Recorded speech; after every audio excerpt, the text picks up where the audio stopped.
They say silence is peaceful. Whoever said that never stood ankle-deep in alien blood. I don't remember the moment it ended. Just a moment after. The air was thick with charred ozone and the smell of ruptured organs. The battlefield stretched for kilometers in every direction. The once vibrant plains of Eltar III now a wasteland of twisted metal and alien limbs. And I stood alone. My name is Lieutenant Adrien Cross, Terran Defense Forces, 3rd Orbital Drop Battalion. Or rather, I was... Now, there's no command, no unit, no war cry humming in my ear. Just me, one human, 1,000 alien corpses, and the echo of a battle that should have killed us all. The Zarkai weren't just another empire. They were the empire, genetically perfect, bred for conquest, their entire civilization engineered around exterminating anything that resisted assimilation. We didn't resist. We fought.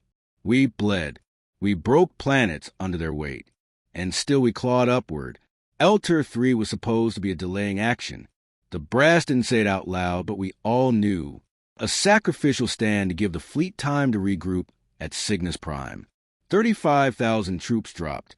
Heavy infantry, armored divisions, Titan walkers. All of it we held for 11 days. By the time the orbital link went dark, we'd already lost 2/3 of our people. The Zarkai pushed us back from the lowlands, up through the trenches, through the cities, until all that was left was the old mining outpost where I now stood. I was on overwatch duty when the final wave came. One last push to wipe us from the soil. I should have died. I wanted to, but something else happened. They came, hordes of them, like a tide of nightmares. But they didn't just charge. They panicked, disoriented. Some were convulsing before they even reached our line. Others collapsed mid-sprint. I saw their eyes, those four-lidded predator eyes, go wide with something I'd never seen before on a Zarkai face. Fear. We didn't fire a shot. We didn't have to. They tore themselves apart. I watched the Bracken warlord, 3 meters tall, muscle-clad in reactive bone armor, slam its own skull against a rock until it stopped moving. A commander-class psion screamed itself into a seizure. Even their biomechs, which were supposed to be immune to psychological manipulation, started tearing through their own ranks before exploding. Then nothing. Silence. That was 3 days ago. I haven't seen another living thing since. No Zarkai. No scavengers. No birds, even.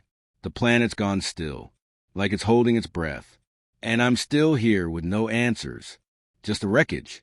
Today, I scavenged the ruins of our last base, Forward Bastion 12. The walls were scorched black, like the planet itself tried to burn away the memory of war. I found a working comms unit, but it's not broadcasting. There's interference, something deep and low frequency that scrambles all outgoing signals. Maybe it's the Zarkai's doing. Maybe it's something worse. I also found a memory core, buried beneath the rubble of the command center. It was scorched, half fused to the metal floor, but the data inside, intact. I'm not a tech specialist, but I was trained to survive. I rigged it to a portable scanner, and I started reading. What I saw chilled me more than the battlefield ever did. Project Odysseus, a Black Ops initiative hidden in the deep layers of the Terran military archives.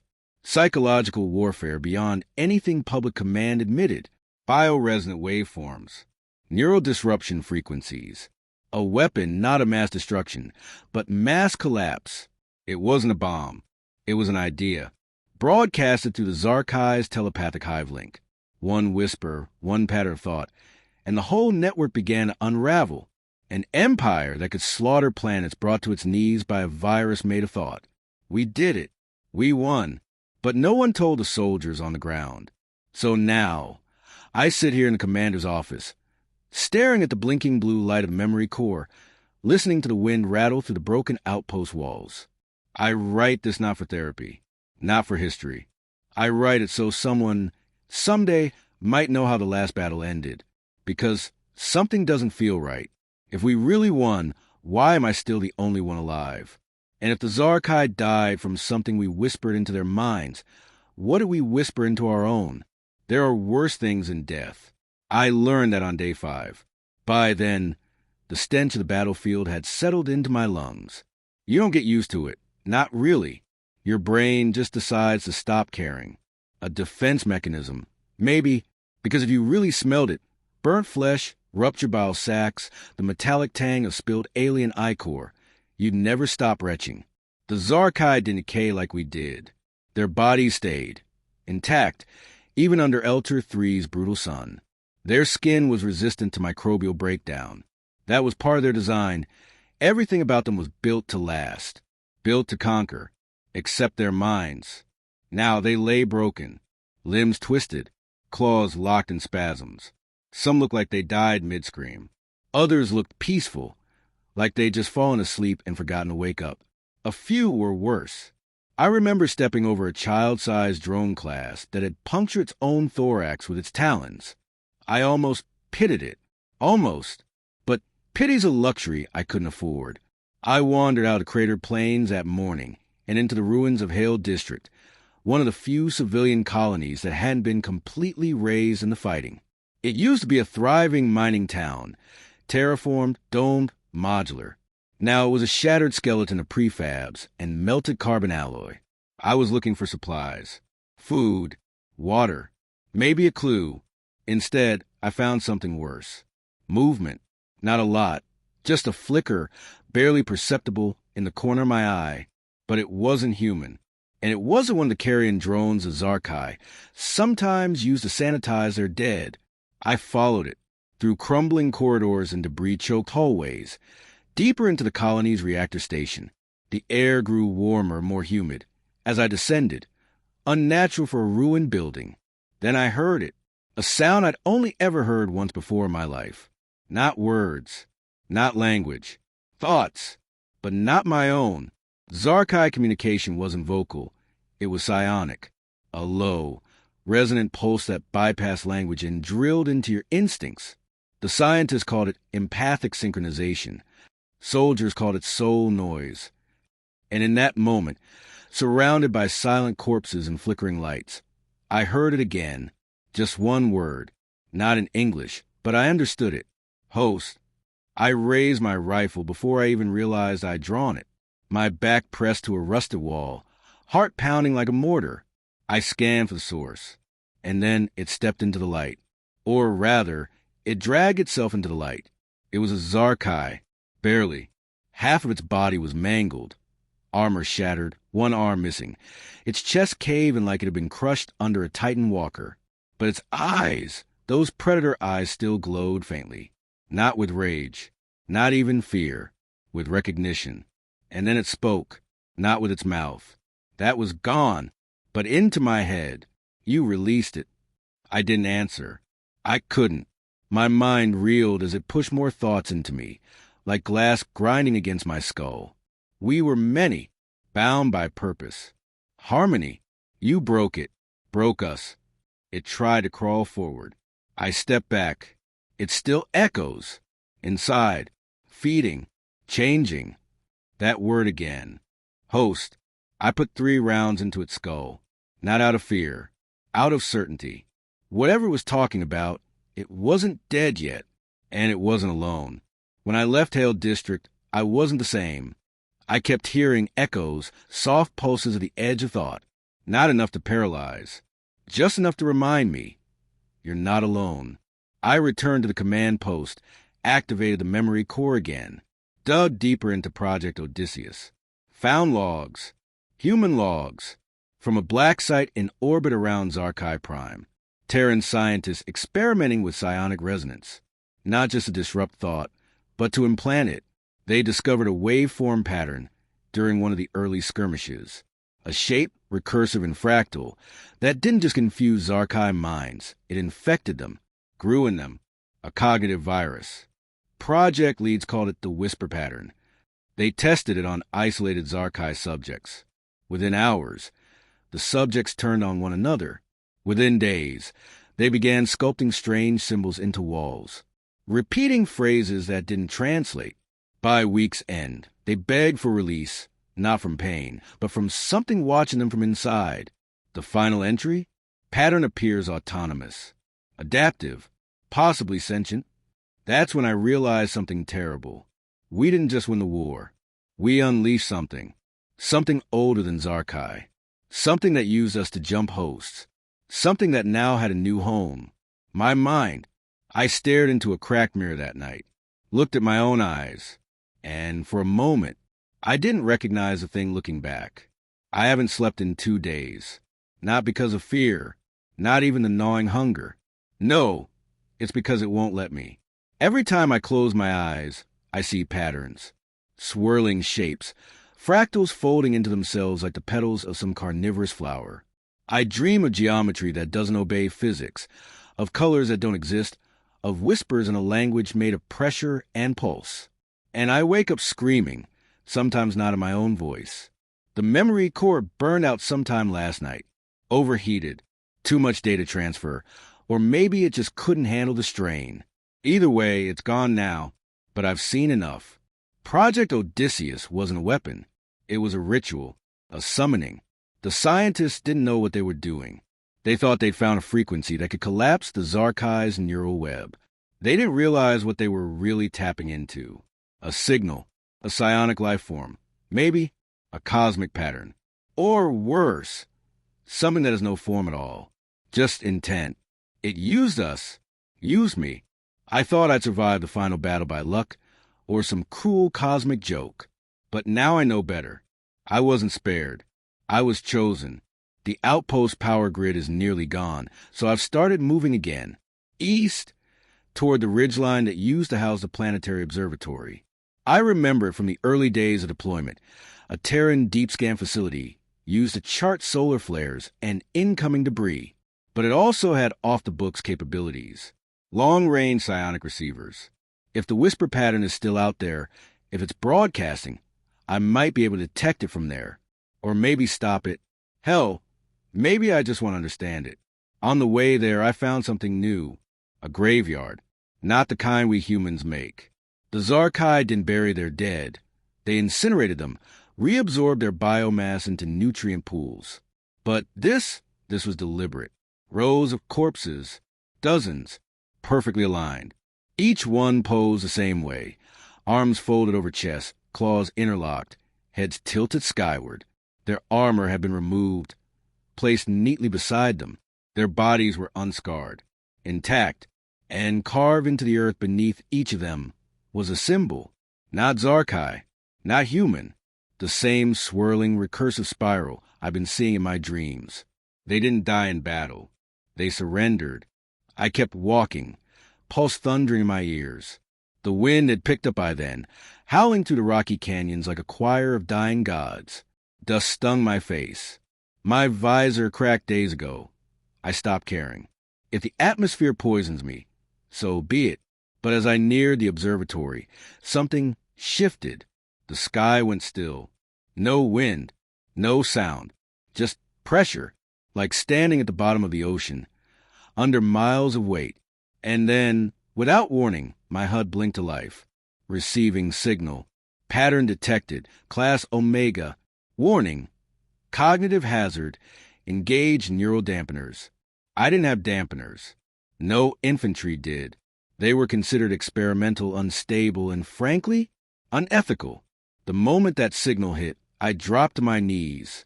It was like 1,000 thoughts screamed into my skull at once. I saw the rise of the Zarkai, their queens bred in cathedral hives beneath obsidian moons. I saw them discovering space, not with awe, but with hunger. I saw the wars, the conquest, the moment they touched something they shouldn't have, out beyond the Veil Nebula. And I saw us. I saw humanity tapping into the same echo, the same signal the Zarkai had tried to bury. And I saw something else. A shape. No, an absence of shape. A wound in space. A consciousness without body or language or boundary. It didn't speak to me. It unmade me. For 30 seconds, I wasn't Lieutenant Adrien Cross. I wasn't human. I was interface. A conduit. A mouth. And in those 30 seconds, I whispered a phrase into the dust. It is awake. I don't know how long I lay there. But when I woke, I was inside the observatory. Not outside. Not approaching. Inside. Doors sealed. Lights flickering. Systems online. Something brought me in, and now I sit in front of the primary scanner array. It hums like a living thing. All around me, the screens pulse with that same spiral motif, endlessly recursive. And the signal is stronger now. It's not just broadcasting to me. It's growing, feeding off me, reaching outward, echoing across every psionically active race, every sentient mind in its path. Project Odysseus didn't destroy the Zarkai. It infected them, and now it's using me to spread again. I record this log in case someone finds it, in case someone still survives. Because if you're hearing this, don't listen. Don't decode the signal. Don't trace it. Don't try to understand it. Understanding is how it gets in. They built the observatory to watch stars. Now it watches me. The walls hum with static, low and constant, like breath. Screens flicker with cascading equations I can't decipher. Alien, fluid, evolving in real time. They're not just displaying data. They're conversing. With each other. With the signal. Maybe with me. I haven't eaten in nearly 4 days. The food rations I salvaged from the command post are gone. My hands tremble with fatigue. And yet I can't stop, because now I see it. The pattern. Not just on screens, but everywhere. Burned into the corners of the room, hiding in the reflections of my visor. In the blood vessels when I close my eyes. It's alive. Not metaphorically. Actually alive. And I think it's learning from me. Earlier, I found the observatory's research logs buried beneath emergency protocol folders. Security clearance didn't matter anymore. The system let me in without resistance, as if it wanted me to see. The last entry was dated 10 hours before the Battle of Eltar III began. Subject Theta has begun Phase 3. Reciprocation. Neural echo from psionic waveform returned at amplified intensity. Signal appears self-modulating. It is learning how we think, not just what, recommending immediate quarantine of all personnel. There were no further logs. The research team is gone. No bodies. No signs of a struggle. Just absence, like they were deleted. I found their uniforms neatly folded in the locker room, boots aligned, ID chips still in their belts. Who the hell folds their clothes in the middle of an extinction-level psionic event? That night, if you can call the endless dusk on Eltar III night, I stood at the main telescope array. The dome above open like an eye. The stars greeted me, but not all of them. One star blinked, not in the human sense. Not a trick of light or a flare. It blinked like it noticed me. I stared. It stared back. And then something shifted inside me. A presence. No words. Just will. I wasn't looking at a star. I was looking at a gate. And the pattern. The whisper. It's not a virus or signal. It's a key. I staggered away from the array. Palms sweaty on the control panels. Sirens screamed in my skull. A warning I couldn't hear with ears. I ran, trying to escape the signal, the shape, the understanding. But you can't unsee truth. You can't outrun gravity once you've fallen. I collapsed in the corridor outside the deep storage vaults, lungs burning. And that's when I heard it. Footsteps. Real ones. Not psionic echoes. Not memory. Not hallucination. Boots. Human. Clothes. I rolled over, weapon drawn, but my hand shook too violently to steady it. And from the shadows stepped a man. Terran military fatigues. Beard. Hollow eyes. He looked like he hadn't slept in years. Didn't think anyone else made it, he rasped. I blinked. You're real? I asked. He nodded. Too real. His name was Sergeant Ilias-Tan. Recon, Special Operations Division. Dropped on Eltar 3 12 hours before the main force. His squad disappeared by day 3. He'd been in the observatory for over a week.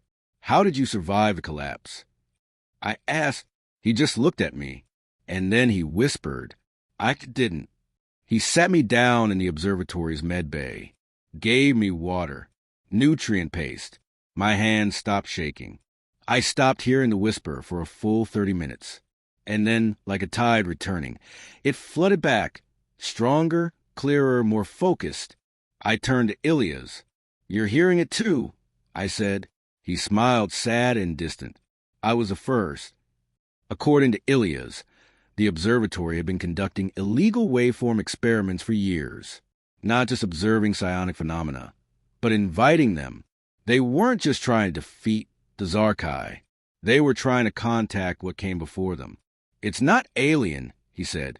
It's pre-alien, before stars, before time. It doesn't live the way we understand life. It doesn't die either. It just waits for minds capable of folding around it. And we gave it ours. I whispered. He nodded. Odysseus didn't kill the Zarkai, he said. It opened the door. We were so desperate to win. We let it in. Now it wants more. I didn't sleep that night. Not because I couldn't. Because I wasn't sure who'd wake up in my place. The observatory doesn't shut down anymore. It purrs like a living creature. Every light is a pupil. Every cable a vein. It pulses with that same spiral. And I feel it growing inside me. Not like an infection. More like an idea. Taking shape. Waiting. Ilias warned me not to fight it. You fight it, it fights back, he said. So what do we do?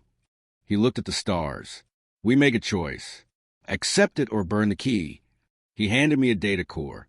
Encrypted. Military grade. Labeled. Omega contingency. Total signal nullification. Last failsafe, he said. You upload this at the relay station 10 clicks from here, and the pattern dies. All of it, including what's in us. I stared at it, felt the heat of it. Not physical, but resonant. The whisper pattern hated that core. I held life in one hand, and extinction in the other. And then I asked the question that haunts me still. What if it's not just a weapon? Ilias looked me in the eyes. Then it becomes a god. The path to the relay station is lined with corpses, both theirs and ours. But now I wonder which side they were really on. Sergeant Ilias and I left the observatory at dawn, or what passed for dawn on Eltar III. The sky here doesn't brighten. It just fades less. The sun hangs low like it's too afraid to rise fully, and the stars, yes, even in the daylight, you can still see them, watching, judging. We carried only what we needed. Weapons, nutrient packs, the encrypted Omega contingency core, and the thing inside our minds. The terrain was worse than I remembered. Cratered ridges, collapsed transport rails, and twisted metal spires jutting from the earth like rusted bones. Ilias moved like a ghost, light on his feet, despite the gear. I followed, slower, heavy with exhaustion and doubt. My helmet was long gone. Left it behind, after I started seeing the spiral pattern glowing behind the visor. It was like the whisper wanted me to see with new eyes. I asked Ilias, "Do you still dream?" He said, "Only when it wants me to." Halfway to the relay, we passed a downed Terran medical transport. Its doors had been forced open from the inside. No blood, no bodies, just drag marks, long ones. I found a datapad, miraculously still functioning. The final log entry made my skin crawl. We tried the dampeners, but it adapted. It spoke through our dreams. Private Yin carved the pattern into her own arms. Dr. Hume walked into the fire chamber, smiling. We're not fighting it anymore. We're inviting it. I dropped the pad. It kept playing. The screen cracked. The spiral flickered. Ilias crushed it beneath his boot. We keep moving, he said. By dusk, we reached the Karn relay tower, once part of the planetary uplink grid before the Zarkai's atmospheric scramblers reduced it to scrap. From a distance, it looked dead, charred black, half buried in sand and dust. But as we got closer, the lights blinked, one by one, in rhythm, like a heartbeat. The interior was still powered. Somehow. Backup systems, maybe. Or something else feeding it. Something with intent. The upload console sat in the central chamber, untouched, waiting. The Omega core pulsed in my pack like a live grenade. And then the whisper returned. Not distant. Not abstract. Focused. Direct. It spoke. But it didn't speak to Ilias. It spoke to me. You are the bridge. You survived because you were empty. Now you will be full. My head rang. My hands shook. I dropped to my knees, trying to fight it, and that's when I saw Ilias raise his rifle. At me. "I'm sorry," he said. You're already too far gone. I froze. What are you doing? You didn't come here to end it, he said. You came here to finish what it started. My blood ran cold. That's not true. But deep inside, something in me smiled. He stepped forward. I saw the signs hours ago. Your eyes aren't human anymore. You hear it when I don't. You understand it. I'm still me. I whispered. He shook his head. You were. But it doesn't leave room for you. Only itself. He took aim. And then he hesitated. Just long enough. The signal surged. And Ilya screamed. He dropped the rifle and clutched his skull, blood pouring from his nose, ears, eyes. He convulsed, twitched, then stopped moving altogether. I crawled to him, grabbed his shoulder, but he was already gone. The whisper didn't kill him. I did, not with my hands, with my presence, with the pattern now embedded in every cell of my being. I screamed, pounded the relay floor, tried to tear the Omega core from my pack. But the console had already activated. Auto-load initiated. Contingency upload, 19%, 20%. Somewhere in the system, the pattern was fighting back. I felt it clawing at my mind, sending electric pain through every nerve. It wanted me to stop it. It begged, pleaded, threatened. Kill the signal, and you kill the voice. Kill the voice, and you kill yourself. You are mine now. And the worst part? A part of me agreed. 30%, 40%. I saw visions. Fleeting, endless. A universe infected by thought. Civilization speaking in spirals. Time folding inward. Beings kneeling not out of fear, but reverence. This wasn't annihilation. This was ascension. I could stop it. Right now. Let the core upload. Burn the pattern from the minds of every survivor. Or I could pull the core, let it grow, let it become 60%, 70%. My hand hovered over the console, trembling, divided. Do I end the signal? End me or let it spread? And then I felt Ilya's dog tags in my hand. Cold, heavy, real. I remembered what he said. We make a choice. So I made mine. I closed my hand and drove the core into the console. Upload complete. The tower screamed. A light like a dying sun poured from the antenna above. The pattern shrieked in my skull. My nose bled. My eyes burned. And then silence. Real silence. No whispers. No spirals. Just me, one human, surrounded by 1,000 alien corpses. And now, one more. The signal died. But it didn't go quietly. I woke up with ash in my mouth, my ears ringing like war drums. The Karn relay tower lay half-collapsed behind me, its spire broken like a snapped spine, cables coiled across the cratered earth like veins ripped from a corpse. Smoke rose in lazy spirals into the blood-orange sky. And the whisper? Gone. No pulses. No patterns. No voices in my head. Just silence. True, suffocating, terrifying silence. At first, I thought I'd won. That somehow, through sheer stubbornness and luck, I'd stopped a god from being born. But victory has a cost. My body feels hollow, like it was scraped clean and put back together wrong. The memories still flicker, fragments of something that wasn't mine, visions that don't fade.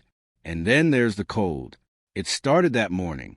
No sun, no warmth, not even the illusion of day. Just cold. Like the planet itself had stopped spinning. I checked my vitals. Core temperature, dropping. Atmospheric pressure, unstable. I should be dead already. And maybe I am. I found Ilya's body near the console. He was curled in a fetal position, face frozen, the kind of peace you only get when the screaming stops. I buried him beneath a collapsed support strut, marked it with his tags. I didn't say a prayer. He didn't believe in gods. Neither do I. Not anymore. I began walking west. No destination, just away. I didn't trust the tower wouldn't explode or collapse or send another pulse out into the stars. And that's when I saw them. Figures. Not alive. Not dead. Frozen. Scattered across the valley like statues. Human soldiers. Terran armor glinting in the gloom locked mid-motion, some reaching upward, some crouched low, all of them motionless. I approached one, cautiously. Her nameplate read, PFCR, Hassan. I tapped her helmet. No reaction. I lifted her visor. Her eyes were wide open, pupils dilated, frozen in a moment of total awe or terror. They weren't killed by weapons. They were stopped, instantly, completely. I waved my hand in front of her face. Nothing. Then I saw it, the faintest spiral, not carved, not drawn, grown, beneath her skin, like scar tissue etched into her very cells. The whisper was gone, but its echo was still here, residual, dormant, like a plague in remission, waiting for the next host.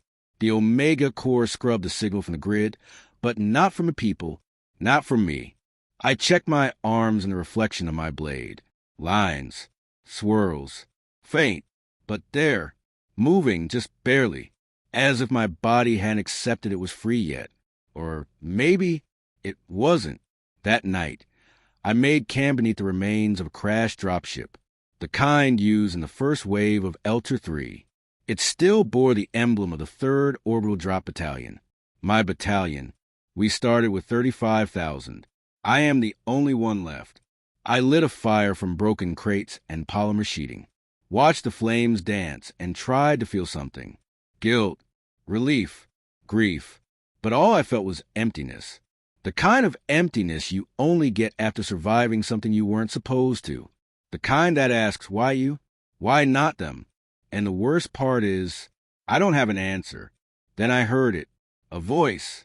Real. Not in my head. A crackling burst in the corner of the dropship. An old distress comm unit. Sputtering to life for the first time in days. I scrambled to it, frantically adjusting the dials. Any Terran unit receiving the signal, respond. This is Terran Command, orbiting above Eltar III. We are receiving no active ground transmissions. Confirm your status. I froze. Someone's alive. I pressed the button. My hand trembled.